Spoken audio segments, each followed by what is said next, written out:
Right, then in the studio with us this evening, we have, of course, Atul Vasan, and of course on the other side we've got Arun Lal. Hello, and how are you this evening? Well, not very happy Delhi has lost again, but I've resigned myself to the fact that this is going to be a season like this.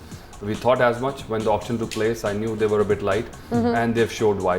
Once they lose the two players, it's very hard for them to come back. But it'll be a bonus if they reach the semi-final. So I'm just hoping that they probably get into a second win and win 3-4 games, and from there on, you never know.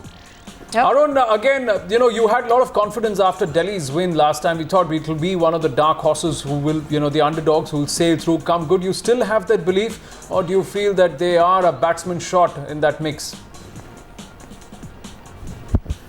Listen, I'm very disappointed. This is a total batting failure. 169 to me looked gettable. They just had to bat just slightly more than par, and they couldn't. They just crumbled. Nobody came good today. Sehwag at the top, then Finch and Irfan in the middle, not doing anything. Naman Oja. It was only Warner who's scoring for them, and of course Venugopal Rao. And in the end, Nagar tried a lot, but too late. In the middle, they just couldn't get a move on. So it's disappointing, and you've got to worry, because that is their strength as far as I'm concerned, the batting. And if that cannot fire, then really there are problems for Delhi. Now, Atul, do you think they made a mistake by keeping James Hopes down too low in the batting order? Irfan Pathan being sent up. You had Yogesh, perhaps had Hopes come in earlier and batted with Warner. Do you think that Delhi's chances would have been brighter?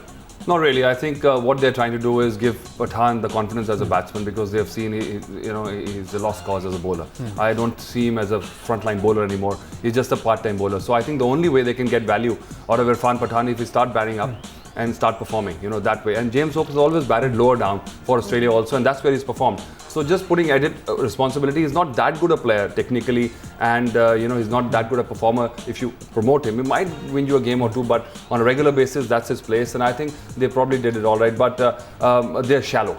That's the problem. And I think unless they find one of the local guys really come up and perform, like they have to find Paul Valthati or Mohnish Mishra or Bharat Chipli, Yogesh Nagar is one of the candidates. I just hope he comes to the party sooner. Right on the money about the local players, isn't it, Ramona? Yep. Because one of them did it for the Deccan Chargers. Yes, indeed. He's one of the North Indian boys, though. Sunny Soul, always played his junior cricket here. And what I was glad about, Morne Morkel bowling at 132. When I started playing cricket, I was 10. I was 6'4". I'm 6'3" now. I bowled on this pitch for 14 years. This is a slow and low pitch. No matter what they have done, they've imported the soil from Australia, wherever, but Kotla is Kotla. And that's haunting the Delhi team as well. So what do you think of our man of the match, Mr. Sohal, Arun Lal? Well, a terrific innings. He's absolutely at the top, and he went and played with abandon.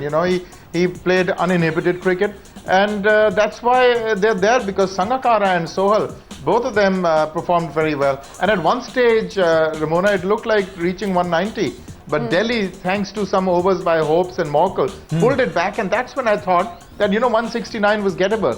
But really, they've only got themselves to blame. And they've got to really introspect and see what they can do with their batting order. Yep. And the thing with the Delhi, as we look at the Deccan Chargers scorecard, there seems to be a mix now. With Cameron White coming into the picture, that middle order looks a little more solid, doesn't it, Atul? Yes, it does actually. He played a good knock. He probably slowed down the scoring, but that's what was needed for them that time. If they would have lost another 2 wickets, they would have been skittled out for 140 maybe, But Shikhar Dhawan is a worry for me. He is the guy who has been moving from Delhi to Mumbai to Deccan Chargers in the 4 seasons so far. He has got to perform now. His only contribution today was with the ball, because he did bowl a little. He bowled well, and he got David Warner. That we are coming to, because that is our match twister. Because as long as Warner was there in the middle, Delhi still had a chance, didn't they? No, very rarely, Anand, one guy will take you through when you're chasing 9.5 and over. You need 2-3 people to just contribute. Just play a cameo. Last game that Delhi won, 2-3 guys played a cameo lower down. That didn't happen. Only 4 guys getting into the double figures. So this was expected. Once suddenly they lost 2-3 wickets, I knew it immediately. This is going to happen, because the pitch is the factor. It was a quick and bouncy pitch. The ball comes on, it goes faster. Here, the Delhi pitch will keep on going slower, and chasing is a hell of a job. Wow. All right. Now, Arun, quick word on David Warner. His partner, the captain, Virender Sehwag, also now needs to think about this 20-over game as a test match, isn't it? Because he can't approach it as a 20-over game. You need Sehwag out in the mix. That's what happened in the previous game. Both of them need to be there at least till the team total gets to 50 or 60 odd, you know, for no loss in the first 5-6 overs. That's what's the key. Oh, absolutely, and especially when you're struggling as a team. You're the captain, you've got the prowess, you've got the experience, and we know that you have the talent, you can do it. So I think it's just a matter of tweaking a few things in his mind. It just must be a mind thing, because I can't understand why he can't do well in 2020s and he can do so well in the other two formats of the game. So, Virendra Sehwag has to, whether he likes it or not, perform at the top, because otherwise Delhi is struggling.